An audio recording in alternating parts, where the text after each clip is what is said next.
જેમ અને આપણે સૌ જ્યારે 17 સપ્ટેમ્બરે આપણા ગુજરાતના પનોતા પુત્ર દેશના યશસ્વી વડાપ્રધાન શ્રી નરેન્દ્રભાઈનો જન્મદિવસ સેવા પખવાડિયાના માધ્યમથી ઉજવતા હોય ત્યારે દર વર્ષે હું સેવા પખવાડિયા દરમિયાન એટલે કે 23 સપ્ટેમ્બરે એક સર્વરોગ નિદાન કેમ્પ જેમાં નિઃશુલ્ક દવાઓ નિષ્ણાત ડૉક્ટરોની ઉપસ્થિતિમાં ખૂબ મોટી સંખ્યામાં નાગરિકોને ખૂબ સારી સારવાર મળી જાય અને આખો એમનો દવાનો કોર્સ એમને નિઃશુલ્ક અહીંથી જ મળી જાય એક જ સમયે એ પ્રકારે એક હેલ્થ કેમ્પનું એટલે કે આરોગ્ય કેમ્પનું આયોજન કરતા હોય છે.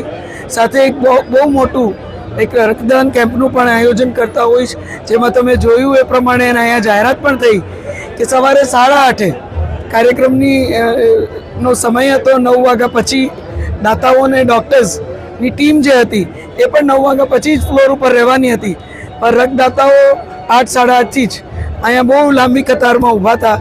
એટલે હજી મને પોતાને અંદાજો નથી કે કેટલા રક્તદાતાઓ છે, પણ મેં એક વાત બંને આપણી જીજી હોસ્પિટલ અને દ્વારકા જિલ્લાની સિવિલ હોસ્પિટલની બંને બ્લડ બેંકમાં જેટલી જરૂર હોય એટલી જ બોટલ એકત્રિત થાય એવી પણ એક વિનંતી બધાને કરી છે. એનાથી વધુ બોટલ્સનો કોઈ અર્થ નથી. એટલે ટૂંકમાં ખૂબ મોટી સંખ્યામાં એ રક્તદાતાઓ પણ ઉપસ્થિત છે. સર્વે નાગરિકો આજે મોદી સાહેબના જન્મદિવસ નિમિત્તે આ સેવા પખવાડિયા અંતર્ગત હું ભાગ્યશાળી છું કે મારો પણ જન્મદિવસ આ સેવા પખવાડિયાના સમયમાં જ એટલે કે 23 સપ્ટેમ્બરે હોય છે. ત્યારે સર્વે નાગરિકોના, સંતો મહંતોના, સર્વે વડીલોના, સર્વે પાર્ટીના વરિષ્ઠ આગેવાનોના, ચૂંટાયેલા સર્વે પ્રતિનિધિઓના મને દર વર્ષે આશીર્વાદ મળતા હોય છે. અને મારી માટે તો આ સેવા પખવાડિયામાં આ કાર્ય કરવું એ એક વ્યક્તિગત રીતે પણ એક બહુ મોટો લાવો છે.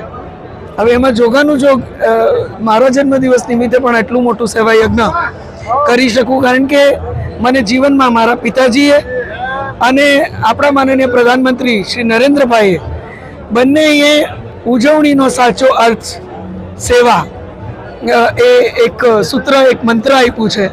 અને આજે ખૂબ મોટી સંખ્યામાં બધા વડીલોના મને લાગે છે કે એ જ એક ઉર્જાનો સ્ત્રોત અમારા બધા માટે કાર્ય કરવાનો છે અને એના લીધે જ કોઈ કાર્યો અમે કરી શકીએ છીએ. તો દિશામાં અમને સક્ષમ કરવા માટે પણ અને ખૂબ મોટી સંખ્યામાં બધા નાગરિકોની ઉપસ્થિતિ બદલ એમને ખૂબ હૃદયપૂર્વકના વંદન કરી અને આમ નામ આપણે બધા એક થઈએ અને આપણા જિલ્લાને મજબૂતીથી, આખા સંસદીય ક્ષેત્રને મજબૂતીથી એક વિકસિત ભારત સાથે જોડવા માટે આત્મનિર્ભર બનાવીએ, સ્વદેશી વસ્તુઓના આગ્રહી બનીએ, સાથે ઉજવીએ એવી પણ શુભકામનાઓ પાઠવું છું. સાથે આજે સાંસદ ખેલ મહોત્સવનું પણ ઉદ્ઘાટન છે, એ પણ 5 વાગે છે. હું આપ સૌને વિનંતી કરીશ કે ત્યાં પણ તમારા પ્લેટફોર્મના માધ્યમથી આપણા તમામ ખેલાડીઓ પ્રોત્સાહિત થાય એ પ્રકારે આપ ઉપસ્થિત રહ્યો, કારણ કે ફિટ ઇન્ડિયાનું મંત્ર અને ખેલદિલીની ભાવના બે ઉજાગર કરતું આ ખૂબ મોટું પ્લેટફોર્મ છે. તો આપ ઉપસ્થિત રહ્યો.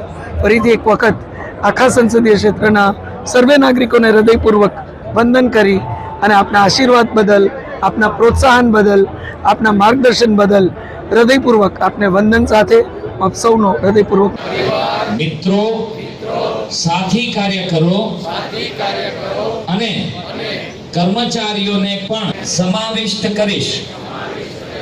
હું પ્રતિજ્ઞા લઉં છું કે પ્રધાનમંત્રી